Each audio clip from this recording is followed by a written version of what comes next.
मज़ा खेलने में है। क्यों पैदा हुए हैं हम? खेलने के लिए। सही खेल पकड़ो और जी जान से खेल जाओ, यही मानव जन्म का उद्देश्य है। सजाने और बचाने के लिए नहीं पैदा हुए हो। खूबसूरती एक सजे बजे जिस्म में नहीं है, खूबसूरती सही युद्ध में पाए गए घावों के निशानों में है। दुनिया में कोई चीज़ ऐसी नहीं जिसकी औकात हो वादा निभाने की, तो वहाँ तो उम्मीद रखोगे लात पाओगे बस। बोलता है मरना तो है ही, पर मरने से पहले जितने ज़्यादा हो सके मार के जाएंगे। आज आखिरी लड़ाई है, आज सस्ते में नहीं मरना है। मतलब समझ रहे हो? बस खुद को नहीं गिना था, बाकी गिनती बिल्कुल ठीक करी थी। ये जंगल के भीतर जा जा करके घायल और झुलसे हुए छोटे जानवरों को उठा रहा था। इसके हाथ पांव छिल गए थे, खून आ रहा था। एक जंगल जल रहा था।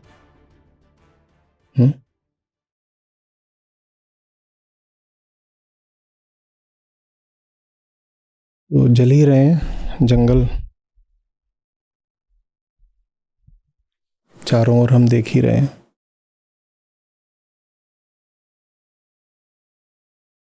तो एक व्यक्ति वहां पर खड़ा था और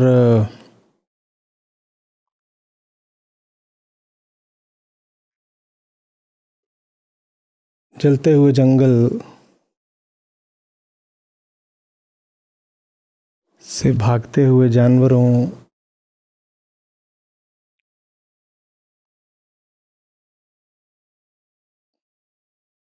को सही दिशा दिखा रहा था। जंगल से जानवर जब बदहवास होकर भागते हैं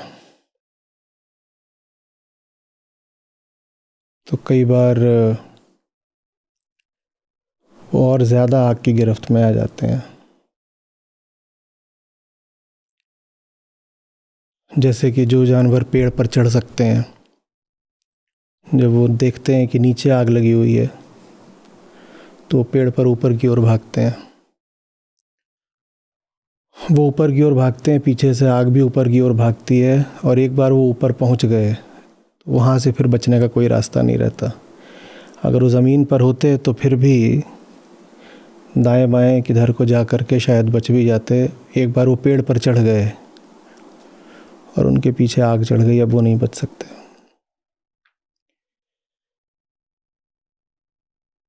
वो इंसान कभी मिट्टी में खंदकें खोदे। ये जंगल की आग को रोकने का एक तरीका होता है कि घास पात हटा दो और गड्ढा कर दो, उससे आग आगे नहीं बढ़ेगी। एक क्लियरिंग लाइन बन जाती है, आग उसके आगे नहीं जाती। वो व्यक्ति कभी ये करे, कभी कोई जानवर देखे जो झुलस गया है तो अपने साथ वो कुछ पानी रखे हुए था, उसको पानी की तरफ भेजे। जिस तरीके से वो हो सकता था जंगल की आग से लड़ रहा था। एक लड़का आया वहाँ पर, किशोर, थोड़ा छोटी उम्र का, 14-16 साल का रहा होगा। उसने देखा आग लगी हुई है जंगल में। बोलता है वाह, फॉरेस्ट फायर ऐसी होती है। इसके बारे में सुना था, पढ़ा था, वीडियो देखे थे, आज अपने सामने देख लिया। तो वो वहाँ खड़ा होकर के अपना मोबाइल निकाल करके उसका वीडियो बनाने लगा। जंगल में आग लगी हुई है। तभी वो इस व्यक्ति को देखता है जो लगा हुआ है आग से लड़ने में। इस इंसान का चेहरा धुएं से काला हो गया था, इसके हाथों पर राख थी, मिट्टी थी। ये जंगल के भीतर जा जा करके घायल और झुलसे हुए छोटे जानवरों को उठा रहा था। इसके हाथ पांव छिल गए थे, खून आ रहा था। उस किशोर ने इसको देखा तो बोलता बढ़िया, नाइस। वीडियो में पहले सिर्फ फॉरेस्ट फायर आ रही थी, अब ये एक और आ गया, एकदम कैरेक्टर है। फॉरेस्ट फायर में क्या कर रहा है, तो वो उसका भी वीडियो बनाने लग गया। बोलता है अब तो लगता है कि ये डालूंगा तो बहुत व्यूज़ आएंगे इस पे, एकदम रियल लाइफ एक्शन है, जंगल जल रहा है, जानवर झुलस रहे हैं और एक यूं ही कोई बावला सा पता नहीं क्या कर रहा है, तो उसका वीडियो बनाने लग गया। जो लड़ रहा था आग से उसको तो सुध भी नहीं थी कि पीछे से कोई उसको शूट कर रहा है, क्या हो रहा है। वो तो लगा हुआ था अपना।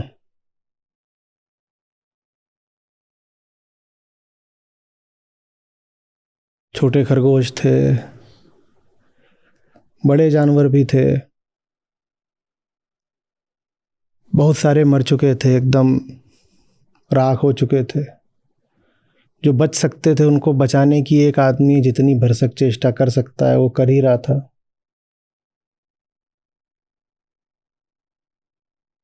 तो ये जो टीनेजर है ये उसके पास जाता है अपना मोबाइल लेकर के, वीडियो बनाता हुआ, उससे कहता है सर आप क्या कर रहे हैं। वो इंसान इसकी ओर देखता भी नहीं है। ये फिर पूछता है आप क्या कर रहे हैं, तो बस हाथ के इशारे से बोलता है देख नहीं रहे हो क्या कर रहा हूँ। बोलता नहीं है, हाथ के इशारे से बस बात को स्पष्ट कर देता है, देखते नहीं हो क्या कर रहा हूँ, इज़न्ट इट ऑब्वियस क्या कर रहा हूँ। तो ये जो टीनेजर है समझ जाता है कि पहला सवाल थोड़ा ठीक नहीं था, क्या कर रहे हो, तो दिख ही रहा है क्या कर रहे हो, शूट कर लो। तो कहता है इस बार ज़रा ढंग का सवाल पूछूंगा। तो पूछता है ये आप किस लिए कर रहे हो, ये आप जो भी कर रहे हो किस लिए कर रहे हो, वजह क्या है, ये आप क्यों कर रहे हो। इस बार वो व्यक्ति इतना भी नहीं करता कि हाथ के इशारे से भी जवाब दे दे, वो बस चुपचाप जो कर रहा था करता जाता है, करता जाता है, करता जाता है, करता जाता है। ये वीडियो बनाता जाता है, बनाता जाता है, बनाता जाता है। पहला आदमी अब लहूलुहान तो था ही, थक के भी चूर हो चुका है, घंटा बीतने को है। आग की लपटें ऊर्जा सोख लेती हैं। दूसरे बिना सांस लिए दौड़ना, भागना, जहाँ आग लगी हो वहाँ भी घुस जाना, कभी इसको रोकना कभी उसको बचाना। ये फिर आता है और शायद 15वीं बार पूछता है अपना कैमरा लेकर के, सर आप जो भी कर रहे हो किस लिए कर रहे हो, सर प्लीज सर बताइए, हमारी ऑडियंस के लिए बताइए। ये शायद कोई यूट्यूबर रहा होगा, तो बताइए, ज़रूर बताइए। वो कुछ नहीं बोलता, वो आदमी अपना काम करता जाता है। ये उसको देखता जा रहा है, ये अपना कैमरा बंद कर देता है। इसे कुछ होने लगा है, इसे कुछ बात अब समझ में आने लगी है। अब ये सवालिया निगाह से नहीं, किसी और नज़र से उस इंसान को देख रहा है। एक मौका आता है, आग से लड़ते उस इंसान की टांगें कांपती हैं, उसका पूरा जिस्म थरथराता है और वो गिर जाता है। और ये टीनेजर अपना कैमरा, अपनी रिकॉर्डिंग सब कुछ भूल करके भागकर उसके पास जाता है, उसको उठाता है।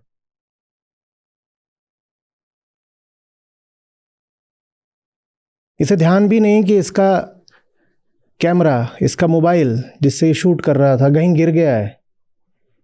ये उसको उठाता है, उठा के बैठा देता है, बोलता है आप बैठो, आप बैठो, मैं कर रहा हूँ। उस व्यक्ति के पास कोई चारा नहीं था, वो चाहता अब तो भी खड़ा नहीं हो सकता था। उसने अपनी ऊर्जा का आखिरी अंश भी उस आग से लड़ने पर न्यौछावर कर दिया था।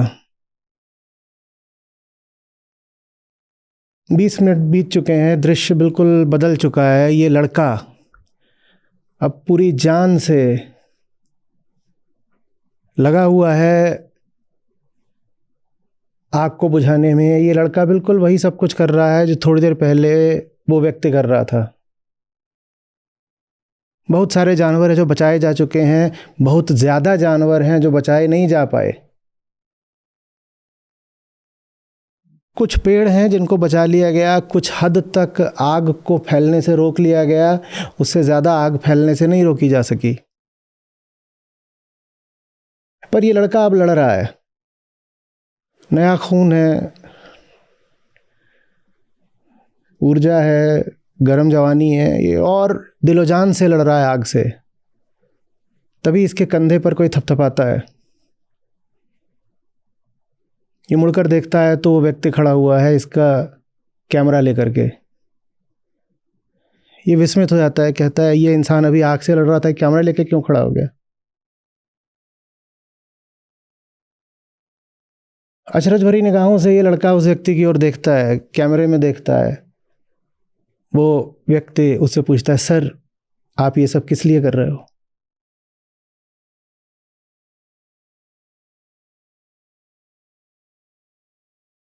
कैमरे में बहुत देर से शूटिंग हो रही थी, बैटरी यहीं पर जवाब दे जाती है,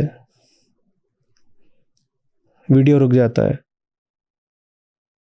कुछ दिनों बाद वो लड़का यही वीडियो अपलोड करता है और हमें बताया गया कि ये वीडियो वायरल हो गया। इस वीडियो का टाइटल भी यही दिया गया, सर आप ये सब किस लिए कर रहे हो?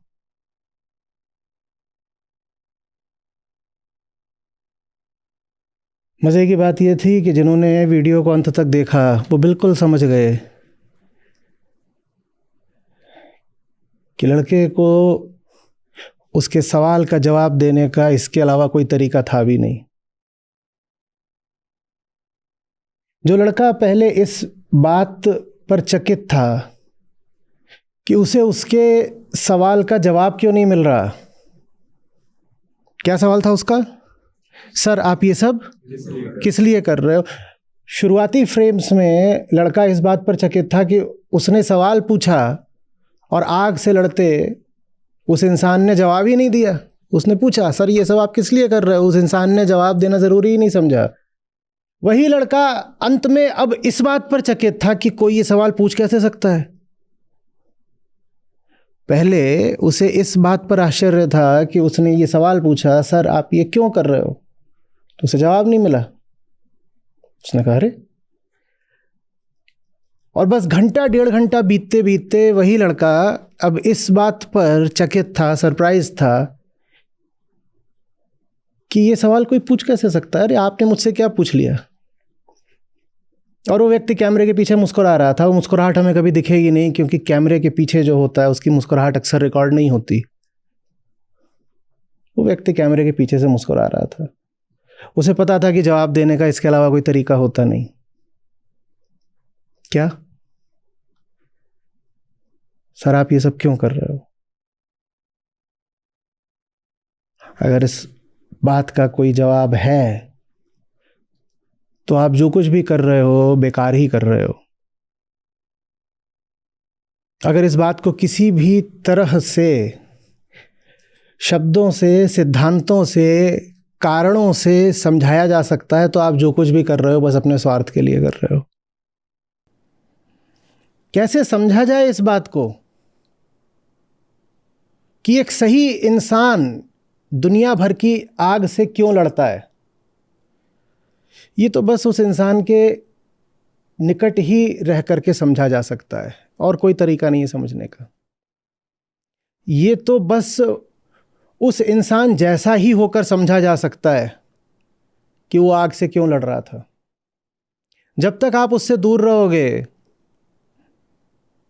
आपको पूरी दुनिया और सारे लोग अपने जैसे ही लगेंगे। आप सोचते हो कि आप जो कुछ करते हो किसी उद्देश्य से करते हो उस लड़के ने भी शुरू में वीडियो बनाना शुरू किया था तो इसीलिए कि वाओ फॉरेस्ट फायर, इसका वीडियो डालूंगा तो कुछ व्यूज़ आ जाएंगे। उसको उसके सवाल का जवाब तब मिला जब उसका कैमरा छूट गया। वो भूल ही गया कि उसने शूटिंग क्यों शुरू करी थी। उस वीडियो फाइल को तो छोड़ दो, वो पूरे कैमरे को भूल गया। तब जाकर उसे उसके सवाल का जवाब मिला। सवाल का जवाब ही कह लीजिए तब मिला जब वो सवाल को ही भूल गया। यही तरीका है ज़िंदगी के सबसे अहम सवालों के जवाब पाने का। सवाल को भूल जाओ, जवाब मिल जाएगा। इसी को निष्काम कर्म कहते हैं। कोई कारण तब होगा ना जब कोई कामना होगी। जब कोई कामना नहीं तो कारण तुम्हें कैसे बताएं।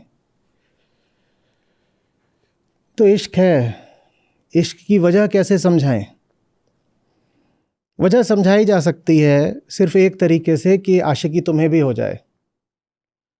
और जब आशिकी तुम्हें हो जाएगी तो ये सब भूल जाओगे। सवाल जवाब, कैमरा, फाइल, रिकॉर्डिंग, कोई मेरे साथ है कि नहीं है, किससे प्रेरित होकर के काम शुरू किया था, कुछ याद नहीं रहेगा, सब भूल जाते हो। उसके बाद खुद तुम्हें तुम्हारे पुराने सवाल अजनबी लगते हैं, ठीक वैसे जैसे तुम्हें तुम्हारा पुराना व्यक्तित्व, पुरानी हस्ती अजनबी लगती है। अपने पुराने चेहरे को देखोगे, अपनी पुरानी हस्ती को देखोगे और अपने पुराने सवालों को सुनोगे तो भौचक्के रह जाओगे, कहोगे कभी मैं ऐसा भी था। एकदम बदल जाओगे। फिर जब कोई पूछेगा सर ये सब आप क्यों कर रहे हो, तो अवाक रह जाओगे, कोई जवाब नहीं पाओगे। क्योंकि ये चीज़ ऐसी है कि जिसको दिख गई उसको दिख गई, वो कहेगा इज़न्ट इट ऑब्वियस। और जिसको नहीं दिखी उसे समझाई जा नहीं सकती। उससे तो यही कहा जा सकता है कि भाई खड़ा रहे, तू मुझे देखता रहे, शायद मुझे देखते देखते तुझे कोई बात समझ में आए। और जब तुझे वो बात समझ में आएगी तो तू फिर वहां दूर खड़ा रह करके सवाल नहीं पूछेगा। फिर तू बिल्कुल वही हो जाएगा जो मैं हूं। फिर तू मेरी जगह पर खड़ा होकर के वही कर रहा होगा जो मैं कर रहा हूं।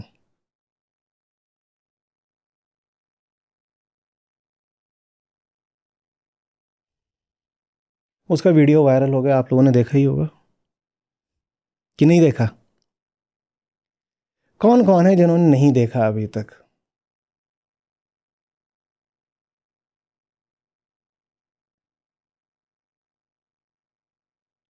देखिएगा,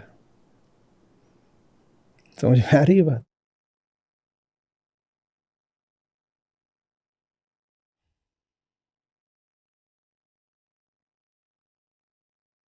क्या कह रहे हैं कृष्ण। घोर कर्म है, घनघोर रण है, कर्म से लिप्सा नहीं है। कर्म से लिप्सा का क्या अर्थ है, लिख लीजिए। कैसे पता करें हम कर्म में लिप्त हैं कि नहीं। कर्म में लिप्तता का एक ही सूचक होता है, कर्म फल की चाह।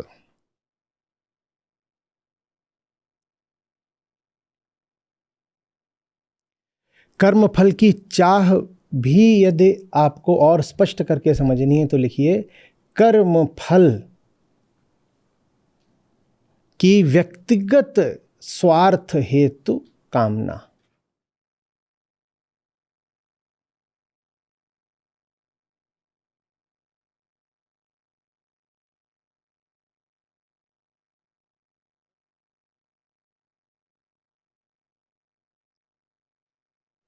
ये है कर्म में लिप्त होना। कैसे पता करें, क्योंकि कर्म तो हम सब लगातार कर ही रहे हैं ना। कृष्ण कहते हैं कि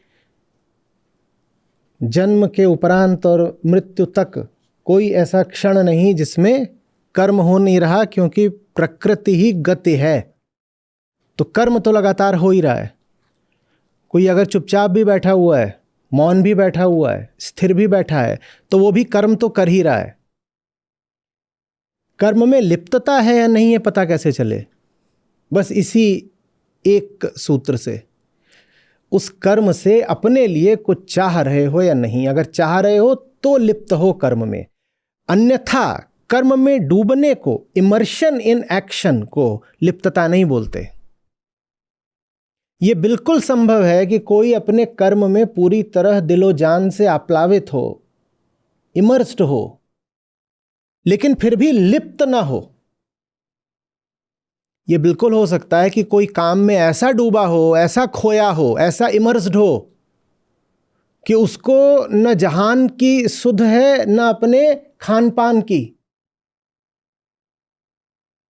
उससे पूछो समय क्या हुआ, वो पागल की तरह तुम्हारा मुंह देखे, हैं समय हुआ क्या हुआ। वो डूबा हुआ है बिल्कुल काम में। काम में डूबना लेकिन लिप्तता का प्रमाण नहीं है। काम में डूबना निर्लिप्तता का भी प्रमाण नहीं है। लेकिन आमतौर पर अगर हम किसी को उसके काम में बिल्कुल आप्लावित पाते हैं, हाँ, कि आकंठ डूबा है, नाक बराबर डूबा है, पता ही नहीं चल रहा, बस एकदम मशीन बना हुआ है, तो हमको लगता है कि जरूर इसे लिप्तता है। कहेंगे तो देखो काम में कितना लिप्त है। लोक भाषा ऐसी ही है ना, अजी साहब आप तो हर समय अपने काम में ही लगे रहते हो। इसी को तो हम लिप्तता समझ लेते हैं, काम में लिप्त हो। नहीं, वो लिप्त नहीं है। काम में डूबा होना लिप्तता की निशानी नहीं होता। यह बिल्कुल संभव है कि कोई कुछ नहीं कर रहा है, खाली बैठा हुआ है, लेकिन वो कर्म में बहुत लिप्त है। क्यों? क्योंकि वो खाली बैठ करके भी किसी मुनाफे की कामना कर रहा है, आशा में है। बिल्कुल ऐसा हो सकता है। जाल बिछा दिया है, अब खाली बैठे हैं, कोई ना कोई कबूतर तो जरूर फंसेगा। बहुत सारे अफसरों में, दफ्तरों में ऐसे ही किया जाता है। जाल बिछा दिया जाता है, खाली ऐसे बैठे हैं, चाय पकौड़ा चल रहा है, कोई ना कोई तो कबूतर फंसेगा ही। वहां कहा जा सकता है देखो हम तो कुछ करते नहीं, एकदम निष्काम कर्म योगी हैं क्योंकि हम कुछ करते नहीं। और अगर आप लोक भाषा को लो तो बहुत बार ऐसा होता है कि जो कोई कर्म नहीं करता उसको हम कह देते हैं ये निष्काम है। नहीं, ऐसा नहीं होता। कोई बिना कुछ किए भी कर्म में गहरी वासना रख सकता है, क्योंकि वो क्या मांग रहा है? परिणाम।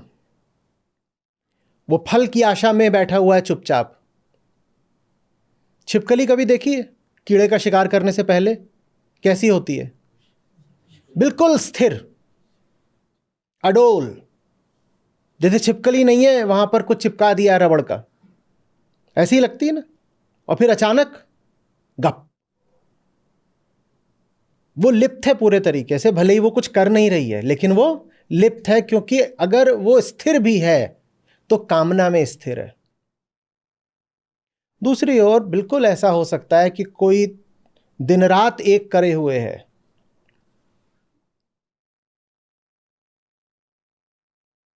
इधर भाग रहा है, उधर दौड़ रहा है, बिल्कुल हो सकता है, गिर रहा है, उठ रहा है,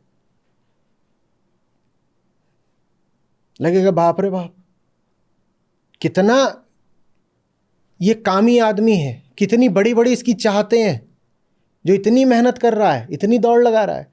लेकिन बिल्कुल हो सकता है कि ये व्यक्ति भी निर्लिप्त हो। तो लिप्तता का प्रमाण कर्म की सघनता नहीं होती, लिप्तता का प्रमाण कर्म फल की आशा होती है।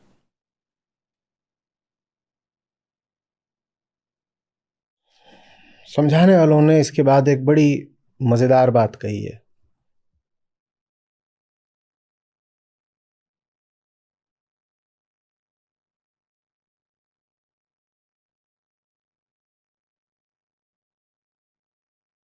आप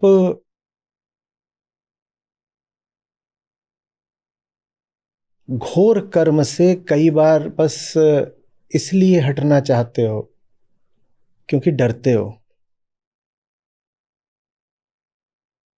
डर लगता है कुछ टूट जाएगा, पुराना कुछ छूट जाएगा। कहते हैं देखो ये प्रकृति न द्वैत की चक्की है, एक बार जो पैदा हो गया उसका टूटे छूटे नहीं, ये हो नहीं सकता। अपने आप को तुम बचा नहीं सकते हो अगर एक बार तुम्हें शरीर मिल गया है तो। जो शरीरी हो गया वो चक्की में पिसेगा, क्योंकि प्रकृति माने द्वैत की चक्की। तो कर्म से बचकर खुद को नहीं बचा ले जाओगे।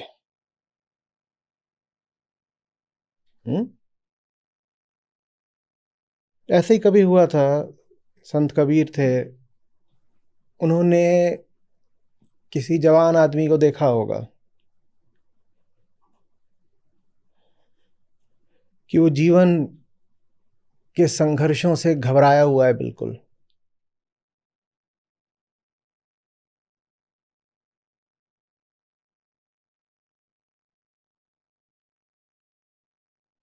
तो उसको बोलते हैं कि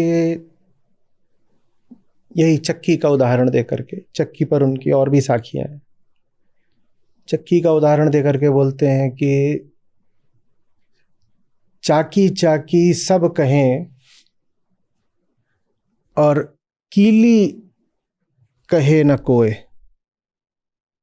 और जो कीली से लाग रहा बाल न बांका होए। जो कीली से लाग रहा बाल न बांका होए। बोले देखो, ये जो पूरा संसार है ये प्रकृति है, और प्रकृति माने द्वैत की चक्की। और जीव तो जैसे जन्म ही लेता है इस चक्की में पिसने के लिए। हाँ, बचने की कोशिश वो भरपूर करता है कि किसी तरह से बच जाऊं, पर वो बच सकता नहीं, ये नियम है। चक्की में अगर आ गया एक बार दाना तो वो बचता नहीं है। तो बोले बचने का तो एक ही तरीका है,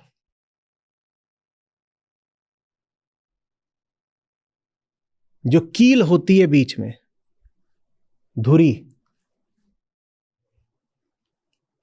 जिसके इर्द गिर्द चक्की नाच रही होती है, बोले जाकर उससे लग जाओ, उससे लग जाओ, फिर तुम्हारा बाल नहीं बांका होगा। जो वहां लग गया वो बच गया।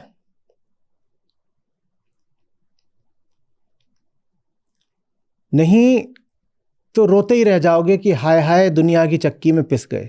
और जहां भी जाओगे वहां चक्कियां ही पाओगे, चक्कियों के अलावा कुछ नहीं है।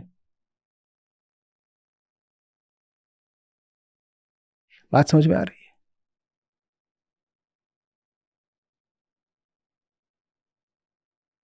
जो कील से लग गया वो चक्की में होते हुए भी अक्षत रहेगा, उसका कुछ नहीं बिगड़ेगा। जो कीली से लाग रहा बाल न बांका हुए। पूरी दुनिया एक चक्की है, आपकी संस्था भी एक चक्की है। बिल्कुल ऐसा हो सकता है कि आप कहें कि काम बहुत ज्यादा है और मैं चक्की में पिसा जा रहा हूं। अगर आप चक्की में पिसे जा रहे हो तो उसका मतलब बस ये है कि कील से आपका कोई रिश्ता नहीं है। जो कील से लगा रहेगा वो चक्की में होते हुए भी पिसेगा नहीं। सिर्फ वही नहीं पिसेगा, बाकी सब पिसेंगे। और एक चक्की से निकलोगे तो किसी दूसरी चक्की में फंस जाओगे, क्योंकि ये पूरी प्रकृति ही, ये पूरा ब्रह्मांड ही बस प्रकृति की द्वैतात्मक चक्की मात्र है। पिस तो जाओगे ही जाओगे। एक ही जगह है जहां बच सकते हो। हर आदमी सुरक्षा चाहता है, और सुरक्षा वहां बिल्कुल भी नहीं है जहां तुम सोच रहे हो। सुरक्षा तो केंद्र में है।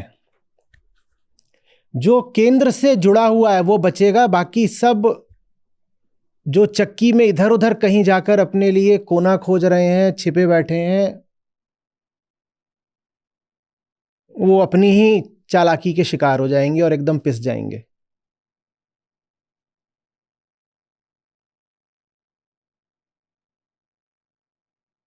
बहुत संभव है, और साधारणतया यही होता है कि आप चक्की में तो हैं पर धुरी से आपका कोई रिश्ता नहीं है।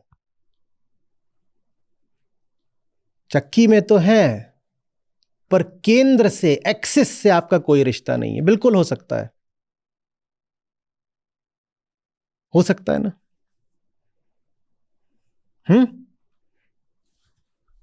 और वो धुरी है कितनी दूर, वो पास में ही है, लेकिन उससे आपका कोई रिश्ता कभी बना नहीं। आपका रिश्ता बस किससे बना है?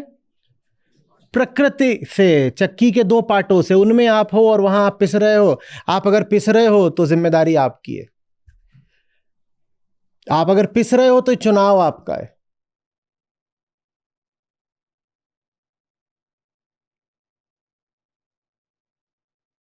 आप अगर पिस रहे हो तो ये कामना आपकी है।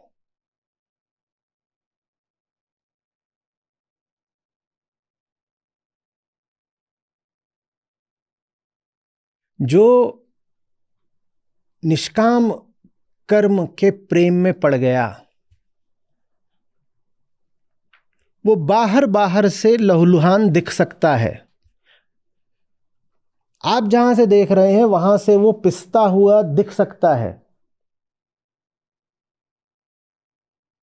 लेकिन वो केंद्र से लगा हुआ है, उसका बाल भी बांका नहीं होगा। वो वहां पहुंच गया है जहां नैनम छिदन्ति शस्त्राणि और नैनम दहति पावक। वहां उसका बाल भी बांका नहीं हो सकता। हाँ, बाहर बाहर से आपको लगेगा अरे इसकी खाल झुलसी हुई लग रही है, इसके तन से खून आ रहा है,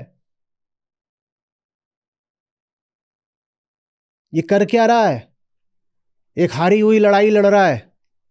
जंगल की इस आग को बुझाया नहीं जा सकता, इन जानवरों को बचाया नहीं जा सकता। ये सब आपको लगेगा। जो कील से जाकर के लग गया है वो जीत गया। लड़ाई के परिणाम का उसको अब इंतजार नहीं, वो पहले ही जीत गया। और जो उस कील से जाकर के चिपक नहीं गया है, वो 100 बार जीत ले तो भी उसको पता होगा कि वो हारा। और उसको अगर नहीं पता होगा तो अगले ही मोड़ पर जिंदगी उसको आईना दिखा देगी, देख तू पराजित है। वो कहेगा ठीक है मैं फिर से लड़ूंगा, फिर लड़ेगा, फिर हारेगा। क्योंकि जीत तो सिर्फ एक ही जगह है, केंद्र पर। उसी केंद्र का नाम निष्कामता है।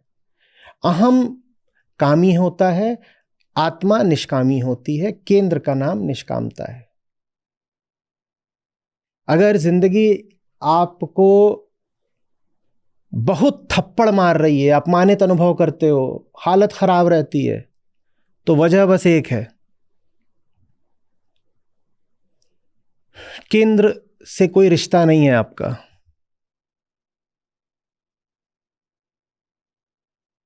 चाकी चाकी सब कहें, कीली कहे न कोई। जरा गिनो कि दिन भर जिन चीजों में लगे रहते हो और जिन मुद्दों की बात करते हो वो चाकी वाले हैं या कीली वाले हैं। आज का ही दिन गिन लो, आज कितनी बार चक्की की बात करी और कितनी बार कील की बात करी। ईमानदारी से गिनना। चक्की माने समझ रहे हो ना? प्रकृति, दुनिया भर के सब जंजाल, दंद फंद, दुनिया भर की बातें। ये किया, ये छोड़ा, ये उठाया, अभी ये काम बाकी है, अभी ये कर्तव्य है, अभी ये निपटाना, अभी फलानी जिम्मेदारी। ये सब किसकी बातें हैं? ये चक्की की बातें हैं। कील की कितनी बात करी दिन भर में, केंद्र की कितनी बात करी? जो बिल्कुल सेंटर में है उससे अपना रिश्ता कितनी बार याद करा? और नहीं करा तो फिर दुई पाटन के बीच में साबुत बचा न कोय। वहां तो बस नहीं बोला था दुई पाटन के बीच में साबुत बचा न कोय, है ना? चलती चाकी देखकर दिया कबीरा रोए, दुई पाटन बीच में साबुत बचा न कोय। वहां तो इतना ही कहा था। आगे उन्होंने ये भी बता दिया कि दुई पाटन के बीच में साबुत बचने का उपाय क्या है। उपाय यह है कि रहो दो पाटों के बीच में, पर कील से चिपक कर रहो, कुछ नहीं होगा तुम्हारा। कोई तुम्हारा बाल नहीं बांका कर सकता। जो कीली से लाग रहे बाल न बांका होए। कीली से लगकर जीने को ही निष्काम कर्म कहते हैं। चक्की के बीच पिस जाना, अपनी हालत खराब कर लेना, कहीं के ना रहना, अपनी गरिमा से हाथ धो बैठना, मुंह छुपाने को मजबूर हो जाना, ये सब इसी बात के लक्षण हैं कि अपनी कामना के मारे हुए हो और केंद्र से बहुत दूर छिटके हुए हो।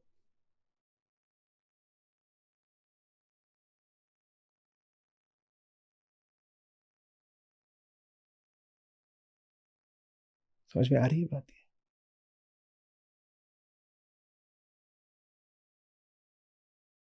सेंट्रीफ्यूगल फोर्स तो जानते ही होंगे, वो क्या करता है? केंद्र से दूर फेंकता है। वो प्राकृतिक है, वो उठा के फेंकेगा, वो आपके शरीर पे काम करता है ना? जितना आपका वजन होता है, जितना आपका शरीर होता है, वो उसी अनुपात में होता है। mv²/r बोलते थे आप उसको। तो वो किसके प्रोपोर्शनल है? आपके मास के। तो माने अगर शरीर है तो आप पर वो काम करेगी चीज जो आपको केंद्र से दूर फेंकती है। अगर आपके पास शरीर है तो आप पर वो बल काम कर रहा है जो आपको केंद्र से दूर फेंक रहा है, क्योंकि शरीर में क्या है? पुरानी आदिम पाशविक जंगली वृत्तियां, वही सब रसायन, ये वो वही तो है जो आपको केंद्र से दूर फेंक देते हैं। उसी से तो कामना उठती है। और लेकिन एक दूसरा बल भी होता है। फिजिक्स में वो बस इतना कर देता है कि एक इक्विलिब्रियम स्थापित हो जाता है। आप ऐसे घुमा रहे हो गेंद को, तो जितनी गति से घुमा रहे हो और जितना वजन है और जितनी लंबी रस्सी है, उसके आधार पे वो बाहर भाग रही है। लेकिन रस्सी में जो टेंशन है वो उसको, तो फिर वो अपनी एक कक्षा में, एक ऑर्बिट में गोल गोल घूमने लगती है। ठीक है? जीवन में इससे थोड़ा आगे की बात है। जीवन में जो भौतिक बल लगता है, जो केंद्र से दूर फेंकता है आपको, उसकी काट कोई दूसरा भौतिक बल नहीं हो सकता। उसकी काट फिर होता है प्रेम का बल, आत्मिक बल। कीली से चिपक के रहने का उसके अलावा कोई तरीका नहीं। प्रेम होना चाहिए, प्रेम होना चाहिए, नहीं तो आपका शरीर ही, आपका वजन ही आपको कील से दूर पाटों के बीच में धकेल देगा। समझ में आ रही बात? जिन्होंने कभी चक्की चलाई हो उनको याद होगा कि दाने डाले कैसे जाते हैं चक्की में, लगभग बीच में। जहां कील होती है उससे बिल्कुल सट करके छेद बना होता है, वहीं पे दाने डाल दिए जाते हैं। तो फिर वो जो सारा उसमें से आटा बनता है, वो परिधि से कैसे बाहर आता है? चक्की चलाई नहीं है, देखी है? चलाई भी है। आटा कहां से बाहर आता है? केंद्र से उछल उछल के कहां से आता है? हाँ हाँ, किनारे से, परिधि से, सरकमफेरेंस से वो बाहर अपना गिरता रहता है और नीचे आप कुछ बिछाए रहते हो, उसी में आटा आ जाता है, अपना उसको उठा लेते हो। तो वो तो दाना तो बीच में डाला था, आटा उधर से कैसे निकल पड़ा? कैसे निकल पड़ा? ये दाने का शरीर है जो उसे केंद्र से दूर फेंक देता है। दाने का शरीर है। मालूम है, दाना जितना मोटा होगा उतनी तेजी से वो केंद्र से दूर भागेगा। माने शरीर आपकी चेतना पर जितना मोटा होगा, शरीर आप पर जितना हावी होगा, उतनी तेजी से आप केंद्र से दूर भागोगे। आ रही बात समझ? क्या यह चमत्कार संभव है कि शरीर रहते हुए भी कील से चिपक जाओ? साधारण चक्की में हमें कमी ऐसा देखने को मिलता है कि आप एक पार्ट उठाओ और पाओ कि कुछ दाने चिपके हुए हैं वहां कील पे। होता है वहां भी, पर कम होता है। पर जीवन में ज्ञानियों ने हमसे कहा कि यह चमत्कार संभव है और यह चमत्कार तुम्हें करके दिखाना है, नहीं तो पिस जाओगे। शरीर रहते हुए भी केंद्र से चिपक कर दिखाओ। और जानते हो, जब बिल्कुल केंद्र पर आ जाते हो तो जो बल तुमको बाहर की ओर फेंक रहा था वो कितना हो जाता है? शून्य।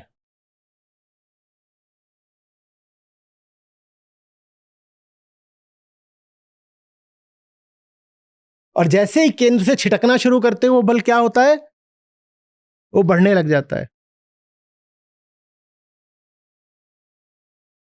अगर चाहते हो कि केंद्र से बिल्कुल भी नहीं छिटको तो केंद्र पर ही आ जाओ, वहां पर आपको बाहर फेंकने वाला बल एकदम अचानक शून्य हो जाता है। कुछ बात समझ में आ रही है या बस प्रतीकों में चल रही है हवा हवाई? कुछ आ रही बात समझ में? थोड़ी सी कामना आ गई तो कामना और बड़ी हो जाएगी, और बड़ी हो जाएगी। आप यहां पर एक एक एक रबर ले लीजिए।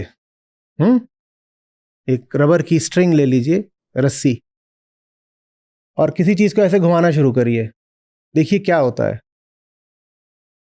हाँ, वो उसका जो ऑर्बिट है वो ऐसे स्पाइरल करते हुए बड़ा होता जाएगा, बड़ा होता जाएगा, माने थोड़ा सा बाहर निकला नहीं कि फिर वो पूरा घूम जाएगा। लेकिन आप उंगली को कितना भी घुमा लीजिए, अगर वो चीज यहां चिपकी हुई है तो घूमने की शुरुआत ही नहीं होगी। नहीं समझे?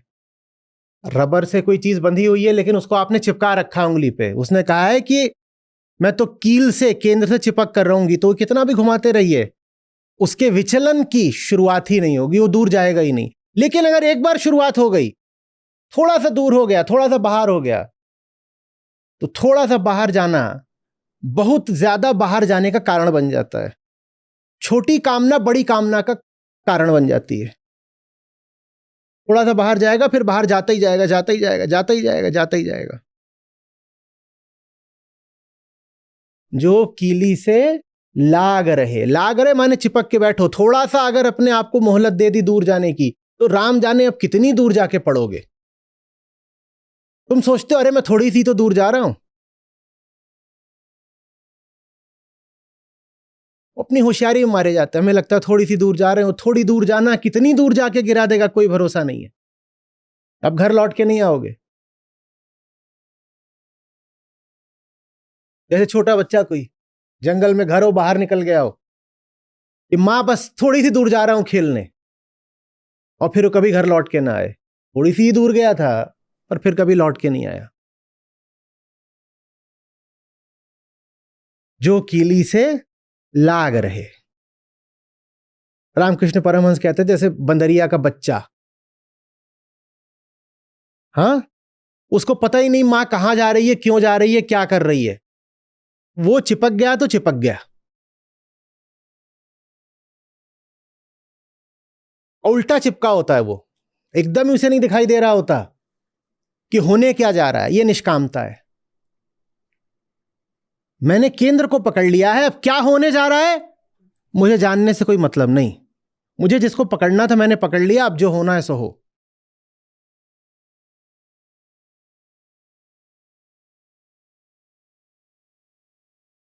आ रही बात समझ?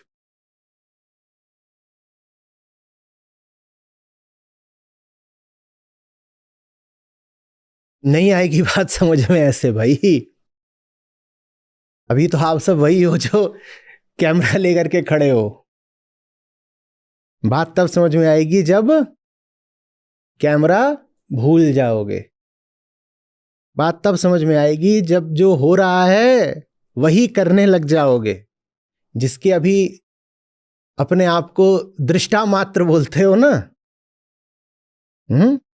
जिस दिन उस कर्म में उतर जाओगे तब समझ में आएगा कि हो क्या रहा है। ये चीज हाशिए पर खड़े रह करके नहीं समझ में आने वाली। समझ में आ रही बात?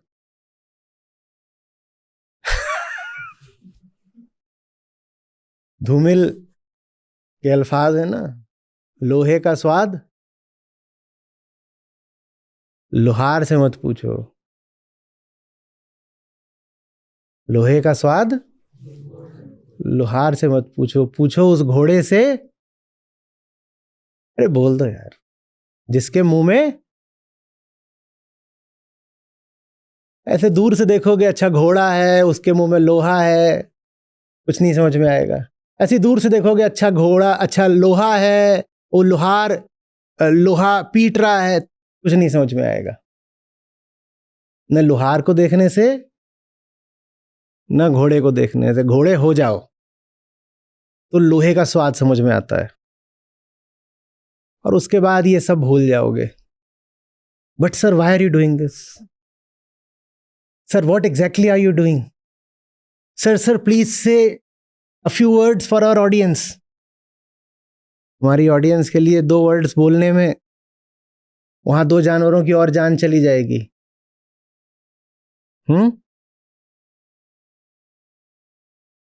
काम करें अपना कि तुम्हारा वीडियो चलाएं? क्यों भाई?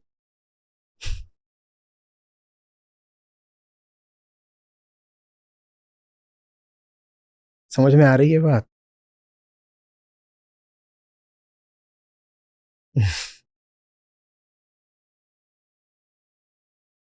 एक मीठा बदला होता है जो गुरु को भी चाहिए होता है। ये शब्द मुझे पसंद बिल्कुल भी नहीं है, लेकिन और किसी उपयुक्त शब्द के अभाव में मैं इसी का प्रयोग करे ले रहा हूं।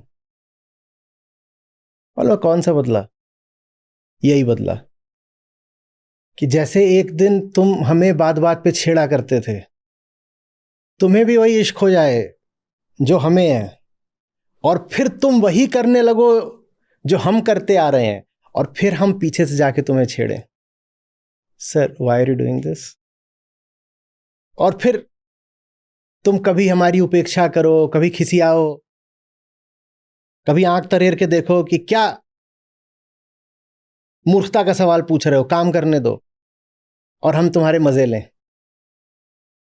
ठीक वैसे जैसे तुम हमें छेड़ा करते थे।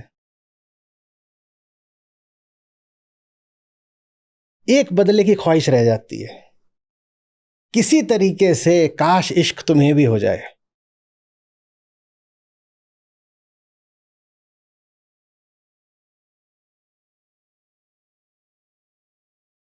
आ रही बात समझ में?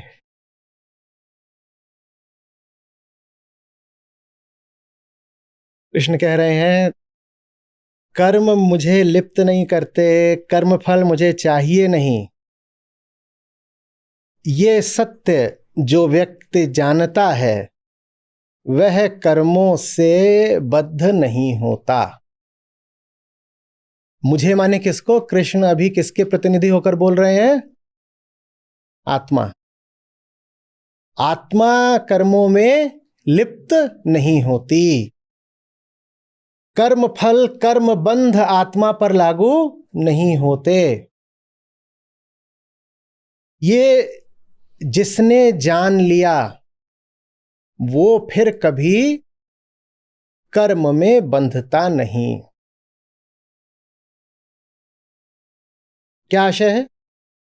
अगर आत्मा पर कर्म फल लागू नहीं होता और मैं पा रहा हूं कि मैं तो कर्मफल के लिए ही जीता हूं, तो मैं कौन हो गया?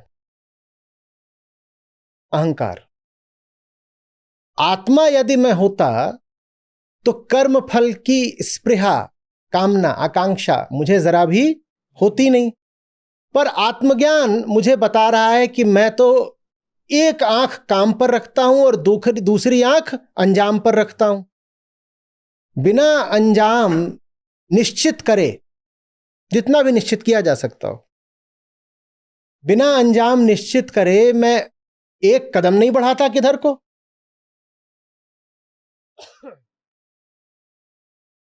तो मैं क्या हुआ फिर? अहम हुआ ना। आत्मज्ञान आपको बताएगा कि आप में कितनी कामनाएं भरी हुई हैं कूट कूट कर, और कृष्ण आपको बता रहे हैं कि आत्मा में कामना होती नहीं। लिख लीजिए। मैं हमेशा कहा करता हूं कि 2 बातें एक साथ चाहिए, कृष्णों की संगति और अपने ऊपर दृष्टि।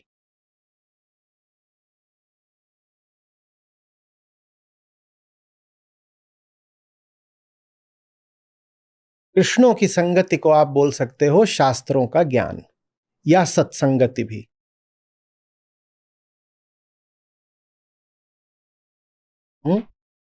तो एक तो चाहिए कृष्णों का साथ, लेकिन वो पर्याप्त नहीं होता। दूसरी चीज क्या चाहिए होती है? अपने ऊपर एक बड़ी कड़ी और ईमानदार नजर, जिसको बोलते हैं आत्मज्ञान। आत्मज्ञान आपको दिखाएगा आप में कितनी भरी हुई हैं कामनाएं, और कृष्ण की वाणी आपको बताएगी कि आत्मा में कामना। तो जब इन दोनों को मिला दिया जाएगा तो आपको क्या पता चलेगा? मंजिल से बहुत दूर हो, और ये बात ही फिर मंजिल के निकट लेकर आती है। अगर बस कृष्ण की वाणी होगी तो आपको यह पता चल जाएगा कि आत्मा में कामना होती नहीं। आपने गीता पढ़ ली, गीता आपको बता देगी कि आत्मा का कामना से कोई संबंध नहीं है। ये तो जान लिया, पर खुद को जाना नहीं, तो आप तत्काल क्या बोल दोगे? हाँ हाँ, आत्मा का कामना से कोई संबंध नहीं है और मुझ में भी कोई कामना नहीं है। अब कोई प्रगति होगी? कुछ नहीं होगा। ठीक, दूसरा पहलू ले लेते हैं। स्वयं को जाना और पता चला कि कामना के पुतले हैं ऊपर से नीचे तक। लेकिन जितनों को अपने आसपास देखा आज तक जन्म से, उनको भी क्या पाया? कामना का पुतला। तो जो अपनी स्थिति है वो फिर कैसी लगेगी? साधारण है भाई, सभी ऐसे होते हैं। कोई प्रगति होगी? अब एक तो ये पता होना चाहिए कि हम कितने पानी में हैं, और दूसरा ये भी पता होना चाहिए कि हमारी नियति आकाश है। ये भी देखना चाहिए कि कितनी गहराई तक कीचड़ में धंसे हुए हैं, यहां तक। और दूसरी ओर ये भी साफ हो कि ऐसे ही धंसे रहने के लिए पैदा नहीं हुए हैं। डेस्टिनेशन स्काई, मंजिल आकाश है। जब ये दोनों बातें एक साथ पता होती हैं तब कुछ बदलता है। समझ में आ रही बात? तब प्रकृति के दलदल से आदमी छूटने का, उबरने का जी तोड़ प्रयास करता है, नहीं तो प्रयास ही नहीं होगा। दलदल में भी 50 तरह के कीड़े वगैरह होते हैं भाई। बहुत सारे जानवर ऐसे होते हैं जो दलदलों में पाए जाते हैं। स्वैम्प फिश भी होती हैं, कुछ ऐसी मछलियां होती हैं जो दलदलों में ही पाई जाती हैं। कुछ उगता भी होगा उनमें, आदमी उसी में खुश रह लेता है। कीचड़ की मछली खा लो, कीचड़ में ही अपने जैसे सब खड़े हुए हैं तो कुनबा बना लो। कीचड़ में ही कुछ उग रहा है, उसको बना लो आहार, मस्त रहो। सब कीचड़ में, हम भी कीचड़ में। जब दिखाई देता है कि कीचड़ में पैदा भले हुए थे, मरना नहीं है कीचड़ में, तो आदमी रॉकेट बन जाता है, फिर भागता है। दो चीजें एक साथ चाहिए होती हैं, वही चीजें आज कृष्ण हमें दे रहे हैं। इन जैसा हमने कहा, कृष्णों की वाणी आवश्यक तो होती है पर पर्याप्त नहीं। इसीलिए अक्सर कृष्ण भी हमारे आगे विफल हो जाते हैं। आत्मज्ञान के लिए कोई आपको विवश नहीं कर सकता। कृष्ण आपको सब कुछ बता सकते हैं, पर जो कुछ वो बता रहे हैं, ऊंची से ऊंची बात जो कृष्णों ने कही है, वो आपके लिए बस शाब्दिक जबानी बात रह जाएगी।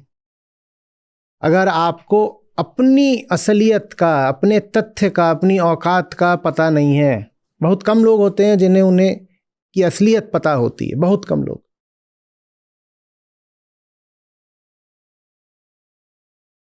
हम कहते हैं ना धोखा हो गया। हम किसी भी चीज के बारे में कम धोखे में होते हैं, सबसे ज्यादा धोखे में, गलतफहमी में हम अपने बारे में होते हैं। और सौभाग्य होता है उनका जिनको जिंदगी ऐसे झटके देती है, ऐसी उनकी परीक्षाएं लेती है कि उनके जितने सिद्धांत थे अपने बारे में और जितनी छवियां थी उनकी अपने बारे में, वो छवियां टूट जाएं। आमतौर पर टूटती नहीं, क्योंकि हम अपने चारों ओर सुरक्षा के कई घेरे बना लेते हैं। उन घेरों को पार करके जिंदगी के सवाल, जिंदगी के इम्तिहान हम तक पहुंच ही नहीं पाते। आप फन्ने खा हो बिल्कुल, अपनी नजर में सबसे बड़े सूरमा, डर तो आपको लगता ही नहीं है। मुझे डर एकदम नहीं लगता। और आपने अपने चारों ओर सुरक्षा के 4 घेरे खड़े कर रखे हैं।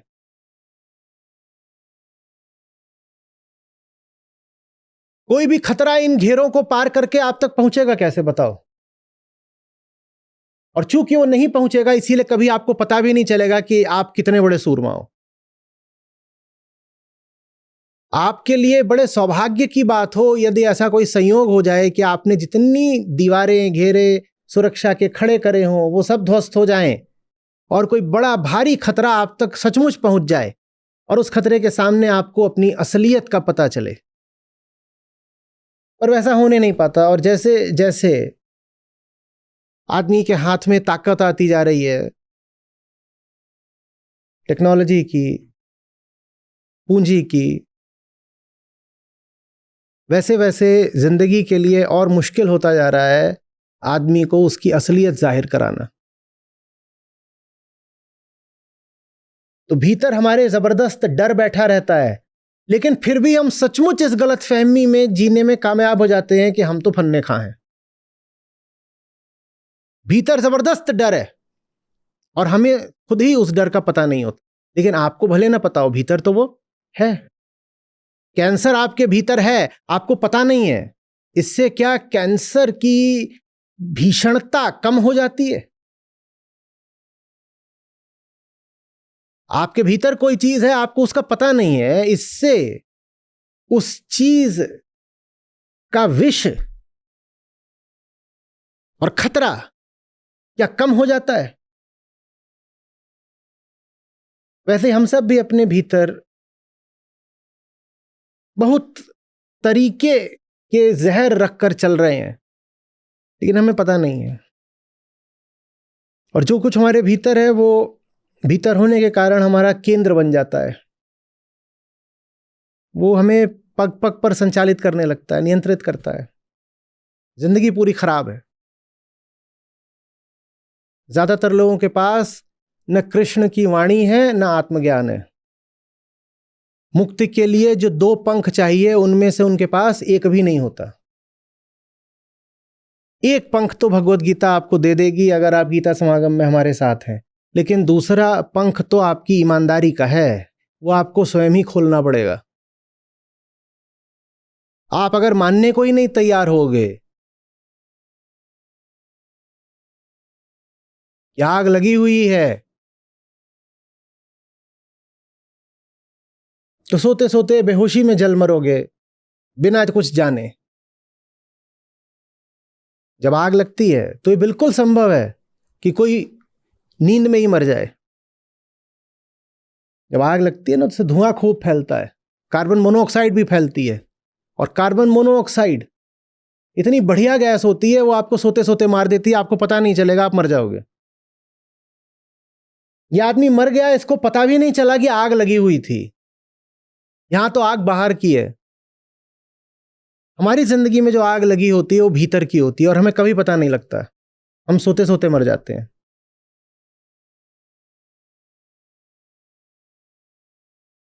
कृष्णों की गीता भी चाहिए और बड़ी सख्त ईमानदारी चाहिए, सत्यनिष्ठा। जो बात दिखाई दे रही है उससे मुंह नहीं मोड़ूंगा।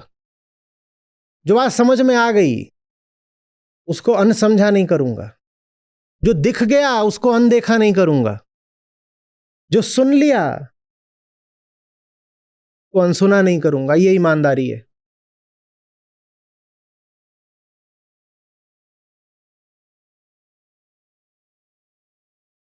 एक बार जानने के बाद अब ऐसे नहीं अभिनय करूंगा जैसे अनजान हूं।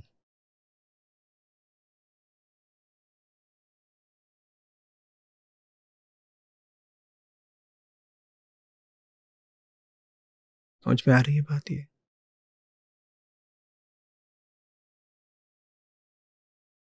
मजा खेलने में है।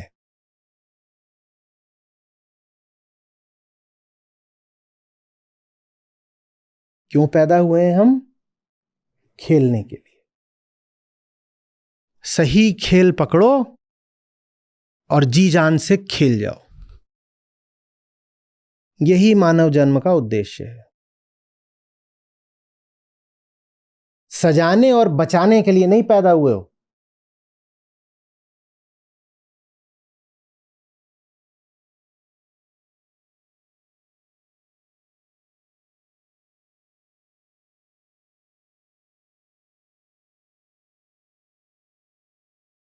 किसी बल्लेबाज के हाथ में बल्ला है और उस पे एक भी गेंद का निशान नहीं है, तो उतरने मत देना। इसका पहली गेंद पे उखड़ेगा। इसको लगा कि बल्ला इसलिए है कि उसको चमका के रखना है। बल्ले को भी देखने में मजा तब आता है जब 50 तरीके के उस पे निशान पड़े हुए हो।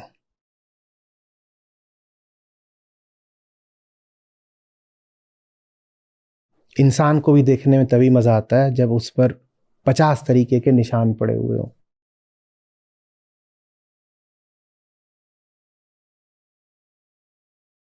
खूबसूरती एक सजे बजे जिस्म में नहीं है।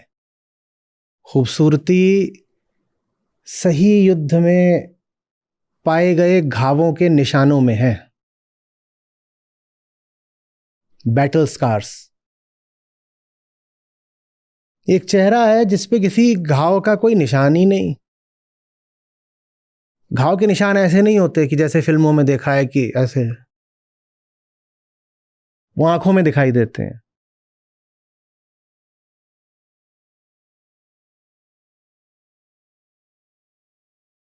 इससे बदसूरत कोई चेहरा हो सकता है जिस पर किसी घाव का कोई निशान ही नहीं? मक्खन, गुलू गुलू।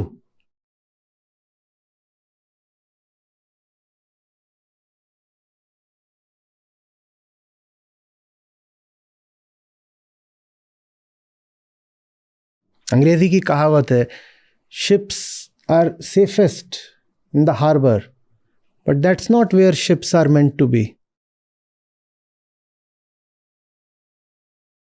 बंदरगाह में जहाज एकदम सुरक्षित है, नहीं डूबेगा, पर जहाज इसलिए नहीं है कि उसे तुम वहां बांध कर रखो किनारे पर।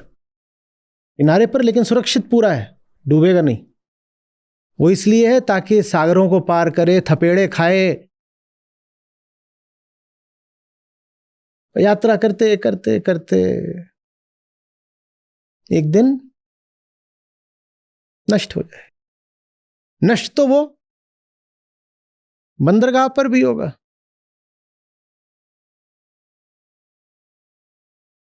इससे अच्छा वो करो ना जिसके लिए पैदा हुए हो। सागरों को काटो, दुनिया पार करो।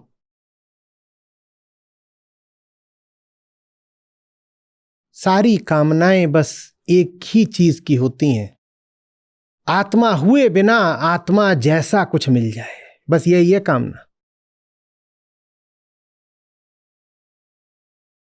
आखिरी सुरक्षा कील पर है, केंद्र पर है, आत्मा में है। अहंकार कहता है आत्मा नहीं होना, रहना अहम ही है, लेकिन फिर भी आत्मा वाला रस मिल जाए, यही कामना होती है।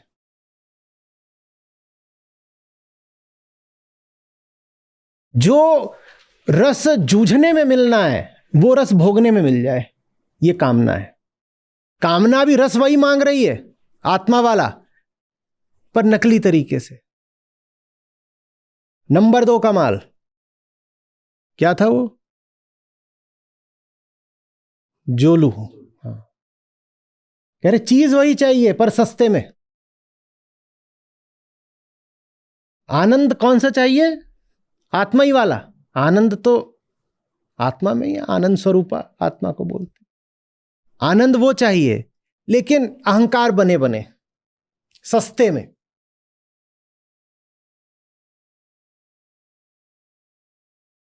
ये चलेगा नहीं, ये धांधली नहीं चलती वहां। ऐसी धांधली तो इस दुनिया में भी बहुत बार पकड़ी जाती है, कभी कभार चल जाती है। भीतर की दुनिया में तो ये धांधली एकदम ही नहीं चलती। वहां तो बिल्कुल साफ सौदा है, कीमत चुकाओ माल पाओ।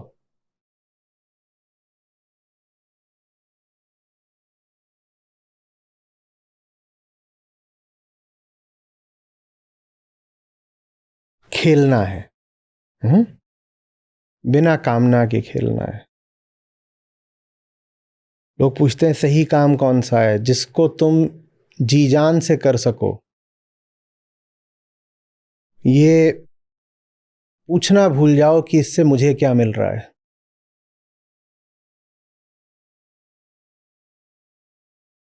जिसमें तुम खूब गिनो और उस गिनती में कहीं तुम्हारा नाम ना हो।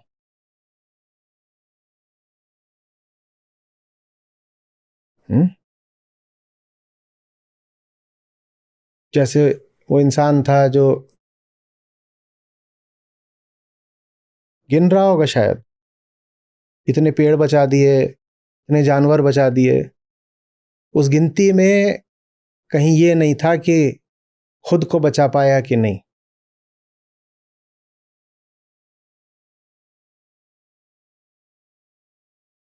काम ऐसा हो कि तुम्हें पूरा का पूरा लील ले, नहीं तो जिंदगी लील लेगी। सुरसा है जिंदगी, राक्षसी।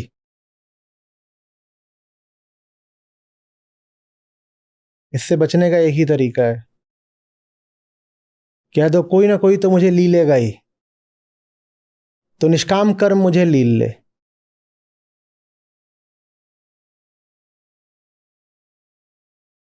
बच तो मैं सकता ही नहीं। अगर अपनी आहुति सही कर्म को नहीं दूंगा तो ये राक्षसी खा जाएगी मुझको।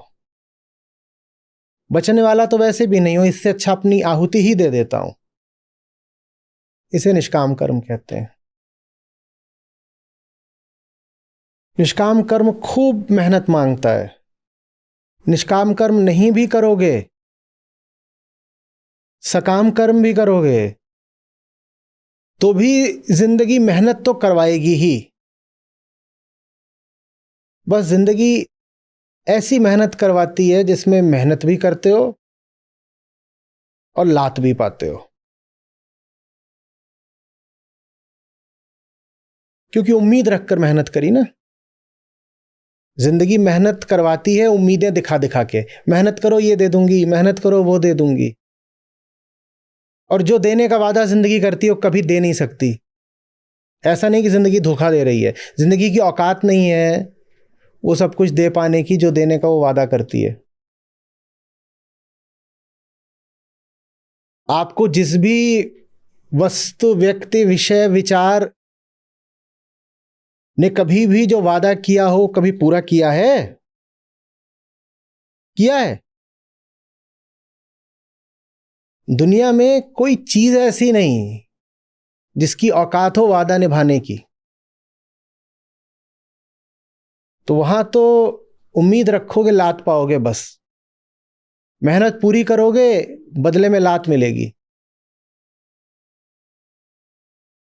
गाजर दिखा दिखा के मेहनत कराई जाएगी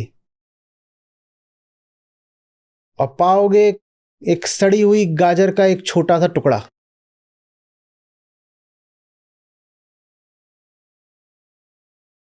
हम्म।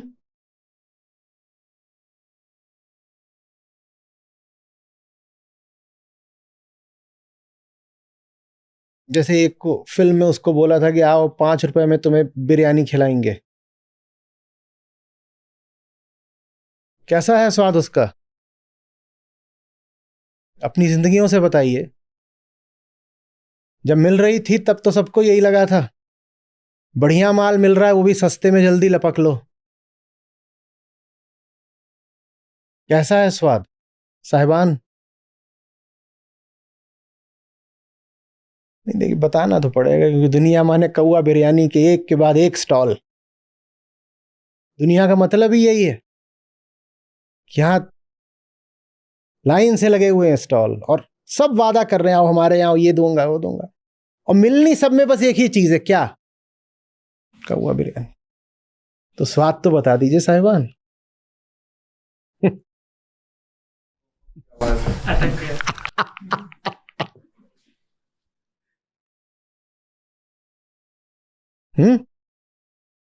और फिर जब पता चलता है कि अरे बड़े पाप कर दिए जिंदगी में, तो जैसे उसको बोला था कि ये गंगा है इसमें तो तन बदन से कैसी खुशबू उठ रही है साहिबान, वो भी बता दीजिए। अब धार्मिक लोग हैं, तीर्थ यात्रा वगैरह करते ही रहते होंगे। धर्म और कामना का जबरदस्त साथ है ना। पहले कामना में खुद को बिल्कुल गंदा कर लो, और फिर धर्म बोलता है आओ आओ सफाई कर देंगे। और सफाई के नाम पे क्या होता है? उठ रहा है वहां से और ऐसे है।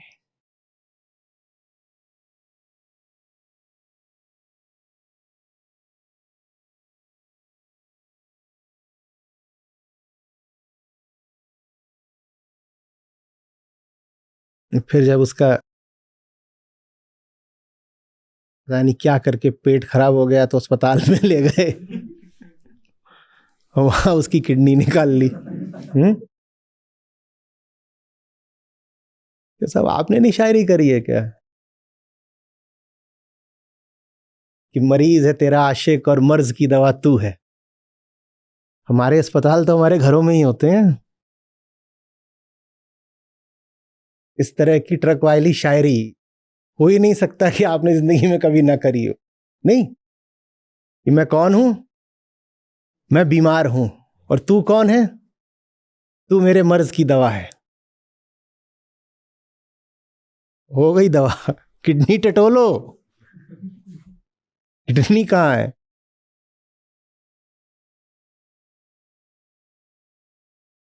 ये दुनिया है। यहां कामना दिखा के लूटा जाता है बस। एक ही तरीका है बचने का, जो चाकी जो कीली से लाग रहे बाल न बांका हो। बचने का और कोई तरीका नहीं है। चक्की में तो यही होना है कि साबुत बचा न कोई।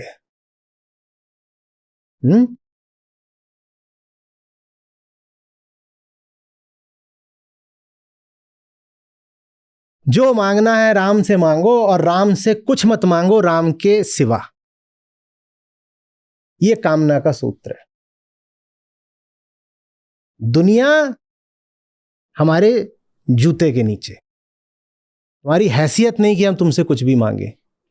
जो मांगना होगा अपने राम से मांगेंगे, और राम इतने बड़े, उनसे कोई छोटी चीज क्या मांगे, लाज आती है तो राम से तो बस राम को ही मांगेंगे।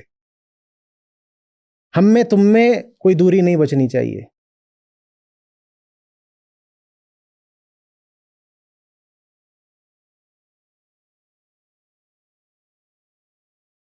जो दूरी रहे वो बस ऐसी रहे कि व्यवहारिक, भीतर से एक है। साजन हम तुम एक हैं। अब कौवे बिरयानी चल रही है। कहन सुनन में दो। कहना सुनना माने इंद्रियों से देखोगे तो ऐसा लगेगा कि हम में तुम में दूरी है। इंद्रियों से देखोगे तो ऐसा लगेगा हम में तुम में दूरी है, वरना अब हम तुम एक हो गए हैं। यही कामना पूर्ति है। कामना पूर्ति और निष्कामना एक बात है, दोनों का एक ही मतलब है। वेदांत से पूछोगे तो कहेगा मतलब सारे नेति नेति में ही सार्थक हो सकते हैं। निष्कामता का मतलब है दुनिया तुझसे कुछ नहीं मांगेंगे। दुनिया तुझसे कोई उम्मीद नहीं रखेंगे, किसी से कोई उम्मीद नहीं रखेंगे। ये हाथ अगर आगे बढ़ेगा तो देने के लिए, लेने के लिए नहीं।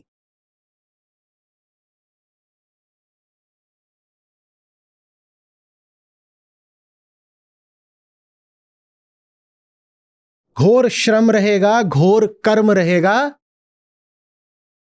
किसी दूसरे को बचाने के लिए, स्वयं को बचाने के लिए नहीं।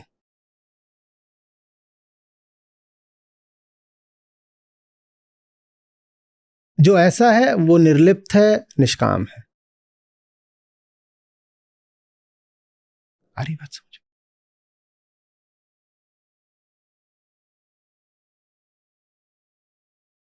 बहुत सारे नाम याद रखेंगे जिनमें एक नाम नहीं होगा, अपना नाम। बहुत चीजें गिन लेंगे, बस एक गिनती नहीं होगी, अपनी। समझ में आ रही बात? एक कहानी पढ़ी थी, मोटी मोटी याद है, बताता हूं, गिनती से याद आया है। तो किसी युद्ध की कहानी थी वो। तो उसमें जो उनका कुछ है, सेनापति है, राजा है, अध्यक्ष है, कोई है, नेतृत्व कर रहा है वो सेना का। तो ज्यादा बड़ी कोई फौज थी, उससे लड़ाई हुई है। उसमें ये जो छोटी फौज थी, ये लगभग पूरी ही मारी गई है। इसके बस चंद लोग बचे हैं। कितने लोग बचे थे अब याद नहीं, मान लीजिए 10 जने बचे हैं, 10 सैनिक कुल बचे हैं। जो इसमें मर्म की बात है वो आगे आएगी। उस बात को जब मैंने पढ़ा था तो वो बात एकदम, तो कुल 10 सैनिक बचे हुए हैं। तो अब आखिरी लड़ाई होने जा रही है, 10 ही सैनिक बचे हैं और सामने दुश्मन की सैकड़ों जाने हजारों की फौज खड़ी हुई है। अब आखिरी लड़ाई होने जा रही है। 10 ना, हो सकता है 100 रहे हो, मैं अनुमान से ऐसे ही बोल रहा हूं, 10। तो इनका ये जो सेनापति है, ये कुछ खास तरीके के कवच, जिन्हें बख्तर होते हैं ना, तो ये कवच निकाल कर लाता है और बोलता है कि ये बनवाए थे कभी किसी आखिरी लड़ाई के लिए, अब वो आखिरी लड़ाई आ गई है, ये तुम लोगों को पहनने हैं। तो उनको रख देता है, बोलता है अब हम पूछ करेंगे, लेकिन उससे पहले तुम लोग ये पहन लेना। वो 10 रहे हो, 100 रहे हो, जितने भी थे। तो वो जो 10 बचे थे वो भी एकदम आखिरी हौसले वाले जवान थे। वो भी आखिरी कूच करने की इतनी हड़बड़ी में थे कि उनमें से एक दो जो थे वो उस कवच को पहनना ही भूल जाते हैं, वो निकलने लगते हैं। वो निकलने लगते हैं तो ये कहानी में जो था, जो मैं बच्चा था, मैंने पढ़ी थी, मुझे बड़ी मौज आई थी पढ़ के। तो जो सेनापति है पीछे से जाता है और जो निकल रहे होते हैं बिना पहने, उनमें से 2 को पकड़ता है, ऐसे दबाता है अपने, और उनको उठाकर ले आता है और खूब डांटता है। नहीं समझ आया? ऐसा है कि जैसे इस कमरे में बात हो रही है और बताया जाए कि ये इधर रखे हुए हैं और आज कूच से पहले सब लोग पहन लेना, ये पहने बिना कोई नहीं निकलेगा। तो सबने पहन लिए, लेकिन 2 ऐसे हैं जो बिना पहने जा रहे हैं। तो पीछे से जाता है, उनको ऐसे पकड़ता है दोनों को गर्दन से और फिर उठा लेता है और ऐसे अपने दबा लेता है और दबाए दबाए वापस आता है, वहां तो बोलता है ये क्या है, पहनो। और फिर उनको दोनों को बड़ी डांट लगाता है। बोलता है मरना तो है ही, पर मरने से पहले जितने ज्यादा हो सके मार के जाएंगे, तो अपनी जान बचानी बहुत जरूरी है। आज आखिरी लड़ाई है, आज सस्ते में नहीं मरना है, आज 20-20, 40-40 गिरा के जाना है। तो ये पहने बिना तुम कैसे बाहर जा रहे थे? उनको बहुत डांट लगाता। बोलता है कि उतनी भारी बाहर फौज खड़ी हुई है, ऐसे ही अगर बिना छाती ढके बाहर निकल जाओगे तो 5 मिनट में मर जाओगे। क्या फायदा ऐसे हौसले का? और कोई बहुत बड़ा मूर्ख होगा जो आज बिना ये कवच पहने बाहर निकलेगा, क्योंकि चारों तरफ से हम घिरे हुए हैं। कोई अगर बिना इसको पहने बाहर निकलता है तो निश्चित रूप से मरेगा। और बहुत गिन करके ये निकाले हैं मैंने, जितने हम लोग हैं उतने ही निकाले हैं मैंने। तो इसलिए जैसे ही मैंने देखा कि 2 बचे हुए, मैं समझ गया कि कोई 2 ऐसे हैं मक्कार जो बिना पहले जा रहे हैं, तो मैं पीछे से गया, तुमको पकड़ के ले आया। इस तरह उनको एक लंबा चौड़ा भाषण सुनाता है बड़े मूर्ख हो बिना पहने जा रहे हो, कोई बहुत भारी मूर्ख होगा जो नहीं पहनेगा। और ये सब करके सुनिश्चित करता है कि सबने पहन लिया, उनको सजा बजा के अपने योद्धाओं को रवाना कर देता है। और फिर कहानी कहती है कि अब एक भी कवच शेष नहीं था, वो बिना कुछ पहने स्वयं बाहर निकल जाता है। अंत कुछ इस तरह से होता है कि उसने गिनती तो ठीक ही करी थी। अंत में कहानी कहती है उसने गिनती तो ठीक ही करी थी।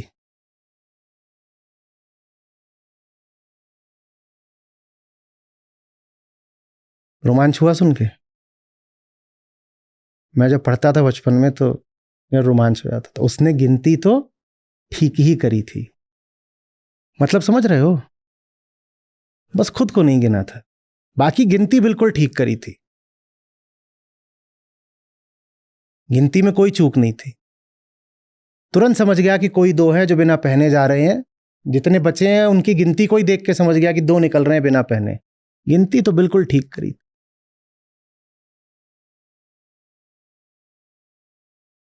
ये निष्काम कर्म है। ये गिनता भी है, ये लड़ता भी है, ये सोचता भी है, ये योजना भी बनाता है, ये मुनाफे की गणना भी कर लेता है, पर इसकी किसी गणना में, किसी गिनती में, किसी योजना में ये स्वयं शामिल नहीं होता। इसको कहते हैं निष्काम कर्म।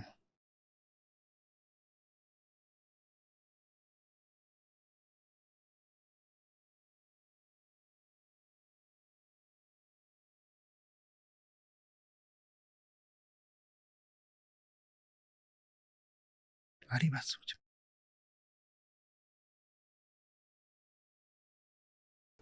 नादान एक कहने लगा, तन लहू लुहान किसके लिए।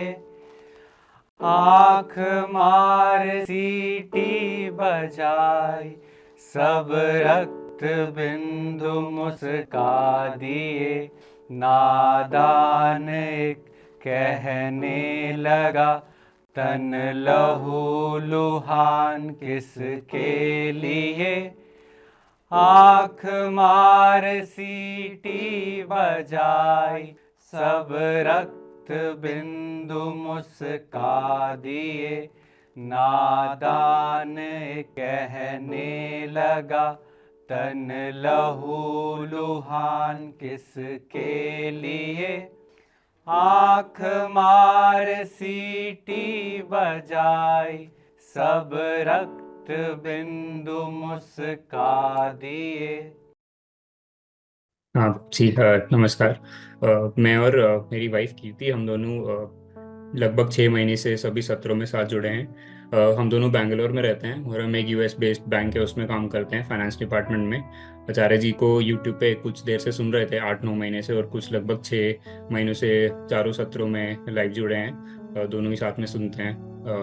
तो आज हमने अष्टावक्र गीता श्लोक 10.5 में ये जाना कि जो अहंकार होता है उसके लिए उसकी खाल के अंदर अहम होता है और खाल के बाहर विश्व होता है। और ये सिद्धांत तो है ही कि संसार जड़ है और जो अंदर है वो चेतना है। तो अहंकार को लगता है कि अंदर चेतना है, बट जो ज्ञानी इंसान होता है वो ये सच में समझता है कि बिना किसी भेद के, बिना किसी डिस्टिंक्शन के, जो खाल के अंदर है वो भी जड़ है और जो बाहर है वो भी जड़ है। और जब किसी इंसान को ये समझ आता है तो उसके अंदर उसकी चेतना का जन्म होता है और यही असली अहम का जन्म होता है। राज के सीख के श्लोक के संदर्भ में एक दोहा गाना चाहूंगा मैं। बुरा जो देखन में चला, बुरा ना मिले आको।